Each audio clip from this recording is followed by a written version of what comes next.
ኦርቶዶክሳዊ ግፍና መከራ ዛሬም በኢትዮጵያ ምድር በእንዲህ አይነት መልክ እየተፈጸመ ነው። ዛሬም አርሲ የደም መሬት ሆናለች። እኔ የእውነት ሰው መሆኔን የጠላሁበት በጣም ያሳዘነኝ ሰው እንዴት መቀበር እንኳን እስከሚያቅተን ድረስ ኦርቶዶክስ ጠሉ መንግስት በ48 ሰዓታት ውስጥ በምዕራብ አርሲ ልዩ ልዩ ወረዳዎች ላይ የግራና የቀኝ እጁን እያገለገለው ከሚገኘው የነ አህመዲን ጀበል ዋሃብያ ክንፍ ጋር በመቀናጀት ኦርቶዶክሳውያንን በግፍ ሲያሰቃይ ውሎ አድሯል። እያሰደደም ነው የሚገኘው። የግድያ ዜናዎችም እንደዛው እየተሰሙ ነው። በአርሲ አካባቢ የሚደርሰውን ግፍና መከራ እኛ ጆሮ ዳባ ልበስ ብለን ብንቶ በሶስት ቀናት ጩኸት ብንረሳው፣ እዛ አካባቢ ግን ኦርቶዶክሳዊ ግፍ በፍጹም አልቆመም።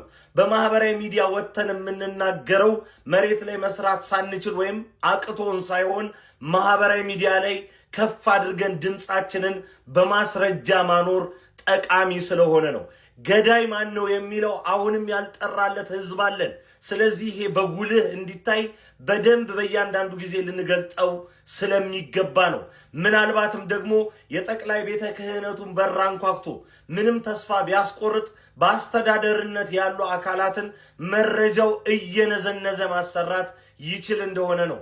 ቅዱስ አባታችን ከታፈኑበትና በታፈኑበት ቦታ ሆነው ይህንን ሲሰሙ አንዳች ጸሎታቸው፣ አንዳች የእንባ ዘለላቸው ኦርቶዶክሳውያንን ይታደግ እንደሆን እኛ ልጆቻቸው በያለንበት ሆነን እንጮዋለን።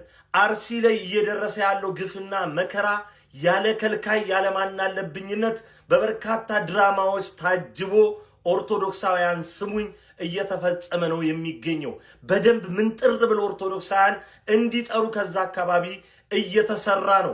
ለቅሷችን የጋራ ካልሆነ በልዩ ልዩ አካባቢዎች መልኩን እየቀያየረ ይቀጥላል።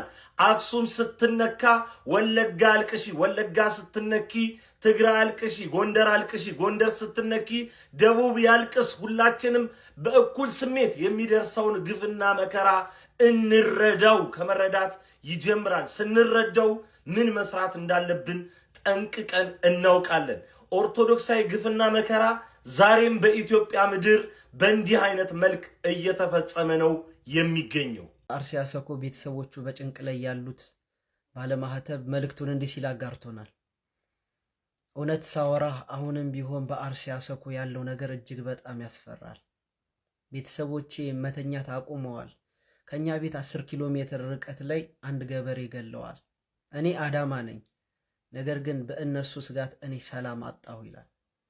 የኔና የእናንተ ቤተሰብ በእንደዚህ አይነት ጭንቅ ውስጥ ቢሆን እውነት እንዳላየ እናሳልፍ ነበር። ዛሬም አርሲ ትጣራለች። ዛሬም አርሲ የደም መሬት ሆናለች።